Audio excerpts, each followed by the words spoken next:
what if I told you that the voice in your head telling you to think it through one more time is actually the same voice that has been stealing away all of your opportunities, keeping you trapped in self-sabotage and locked in analysis paralysis for years, for some of you, maybe even decades? What if your brain, the organ that you trust to guide you on all of your decisions, is really running 200,000-year-old software that's out there treating every one of your modern challenges like a saber-toothed tiger attack, or I don't know, maybe the bandits are at the door of your cabin. Yeah. And what if I told you that 70% of people are literally their own worst enemies? Yeah. Not because you're weak and not because you're lazy, but because you're letting ancient survival programming run your modern success strategy.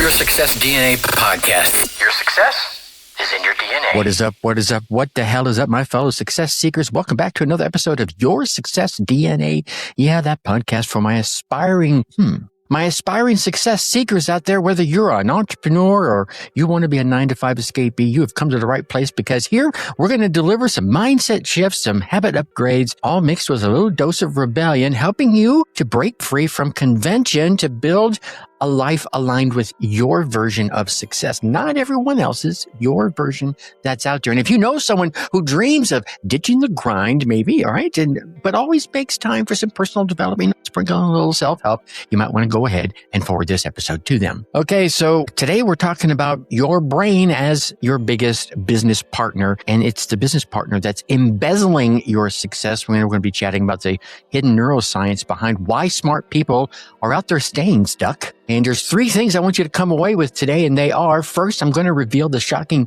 research from Harvard and Princeton that shows how your brain literally chooses self-sabotage over potential failure. Bear with me, all right? This is a good one. You'll discover why your mind would rather have you fail because you sabotage yourself than actually risk failing despite your best efforts, and why this twisted logic is really keeping you from ever launching that side hustle or whatever it is. Maybe even just asking the significant other out on that ever so special date. So second, we're going to expose the cruel evolutionary joke called the extinction burst. Yeah, this is why your brain throws an absolute tantrum like a 5-year-old the moment that you try to change, and why that tantrum gets worse right before you have a breakthrough. Yeah, I'm going to show you why the harder it gets, the closer you actually are to rewiring your success DNA through what's called neuroplasticity. And then third, I want to give you the exact 5-step framework that neuroscientists use to stop your brain from embezzling your success opportunities. And these success opportunities comes in all form and fashion,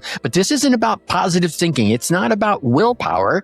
This is how to literally reprogram your mental operating system so it works for your goals instead of against them. So all that said, let's dive right into things. Here's the truth. And I think, as always, some of you, it's going to make you a little uncomfortable. Your brain is not your friend. Yeah, especially when it comes to building the life that you actually want to have, right? The life that you dream and desire and deserve. And I know that sounds a little harsh, but here's what's really happening inside of your head right now. Yes, right now as you're listening to me. Every time you set a goal, your brain gives you a nice little hit of dopamine. Pow, there it is. I love you for that.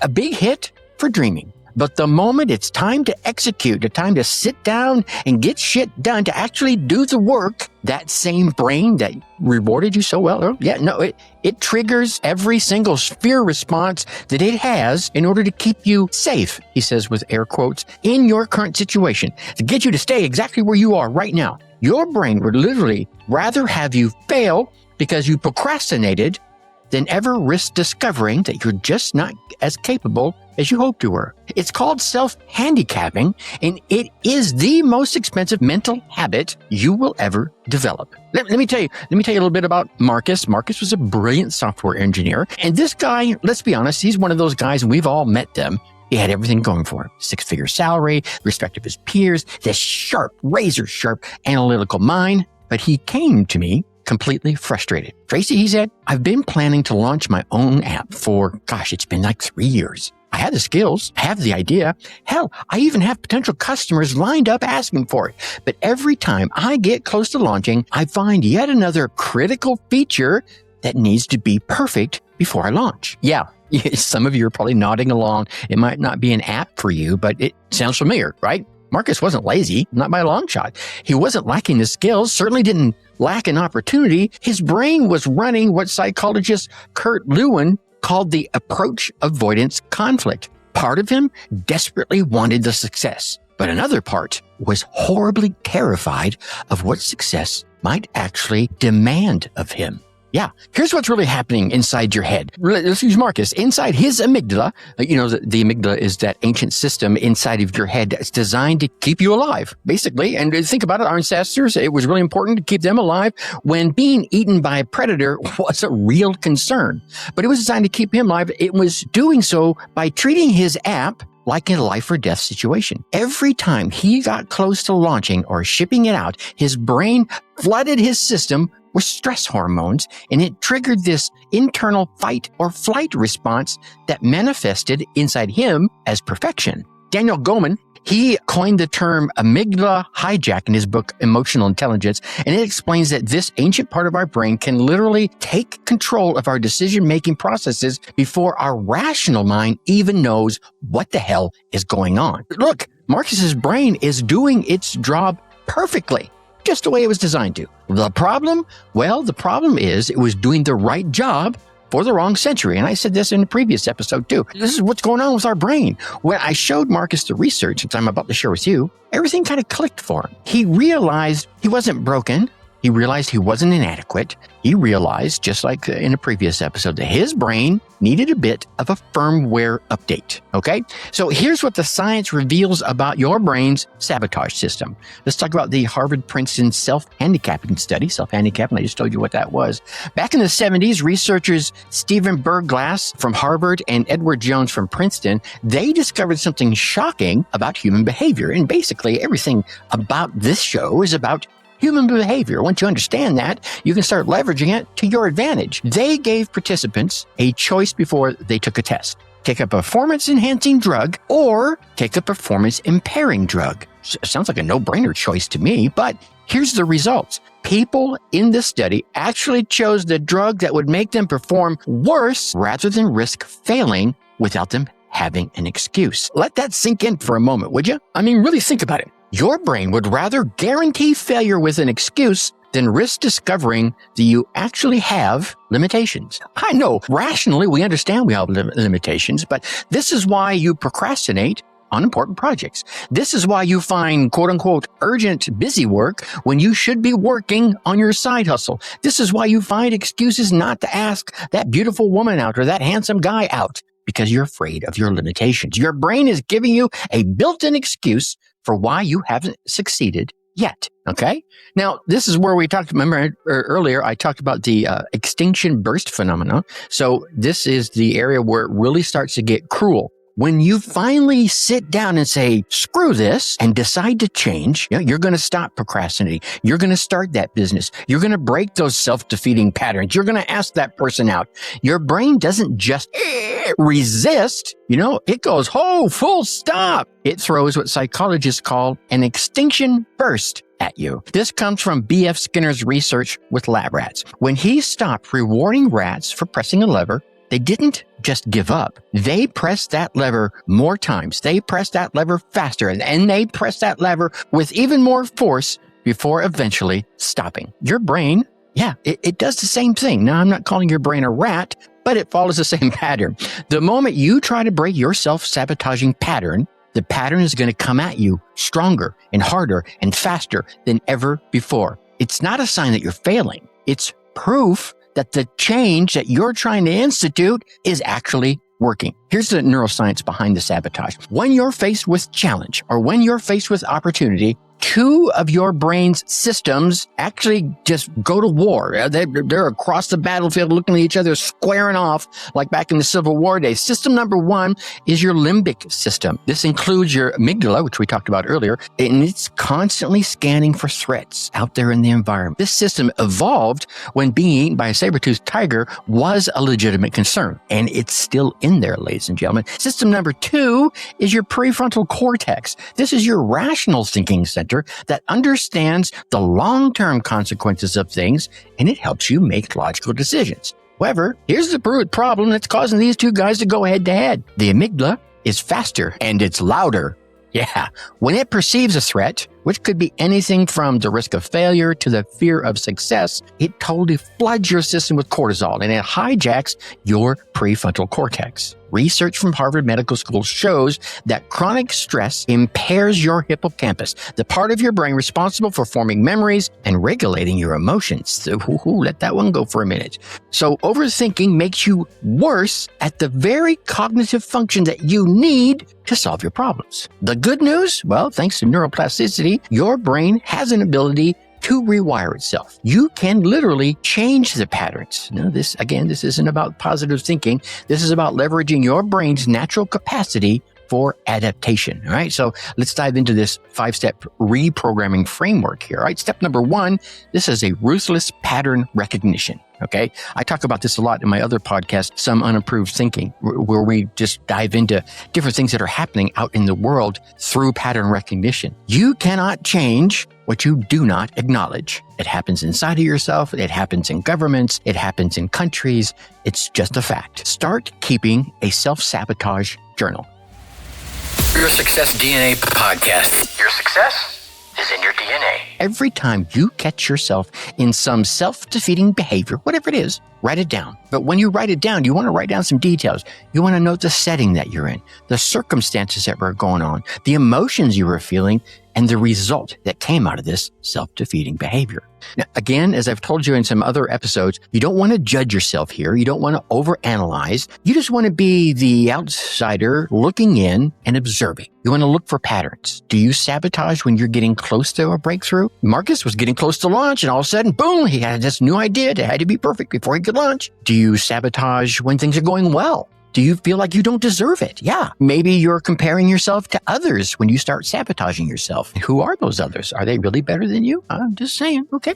So step number 2 is cognitive diffusion. This technique is from Stephen Hayes, and it creates a distance between you and your thoughts. When you notice a self-sabotaging thought rolling around in your head, stirring up chaos, I want you to try this phrase. I notice that I'm having the thoughts that I'm going to fail, or whatever the thought might be. That simple addition reminds you that thoughts are mental events. They're things that are happening inside your head, not necessarily facts. Then let's take it one step further. I notice that I'm having the thought that I'm going to fail. Yeah, this one's a little trickier. This brings to the forefront that you are an active agent that's doing the noticing. You noticed that you noticed you were having a thought that you might fail. Okay? That's activating additional parts of your brain. Step 3. We're going to challenge the evidence here. Each time a self-defeating thought rises up in your head, stirring up the audience, I want you to ask yourself, is this thought helpful? Ask yourself, is this thought true? Is there evidence that contradicts this thought? What would I tell a friend that was thinking the way I'm thinking right now? Yeah.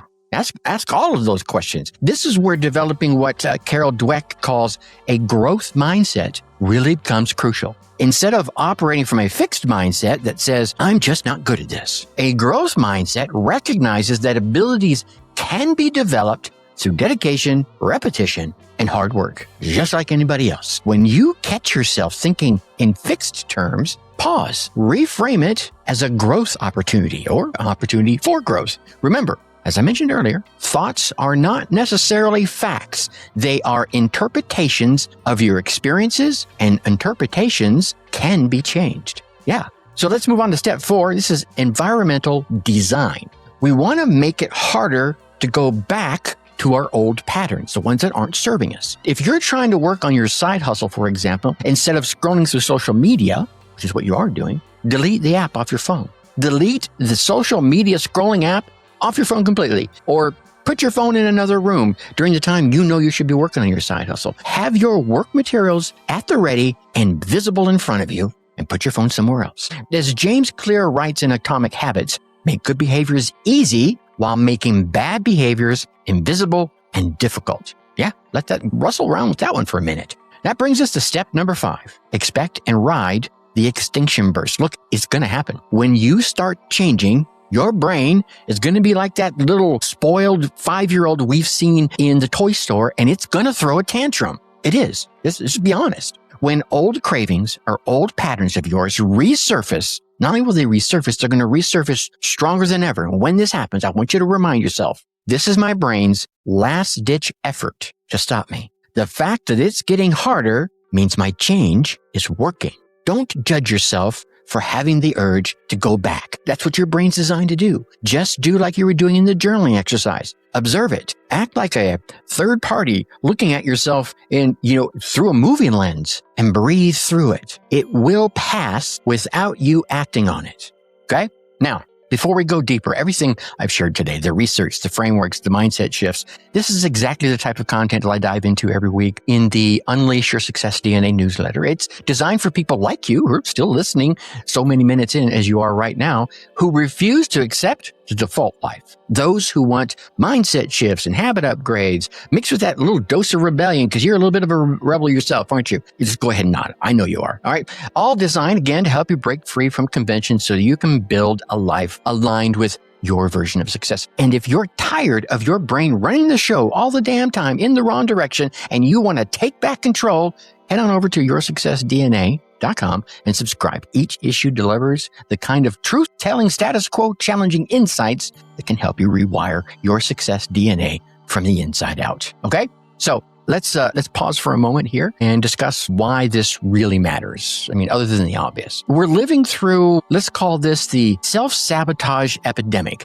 I'm not entirely sure it's all because of you and yourself. I think there are powers that be out there that are throwing things at you to help suppress your desire to be better, to lift yourself up, okay? But research from psychology journals shows that approximately 70% of adults engage in some form of self-sabotaging behavior. And there's many of them out there.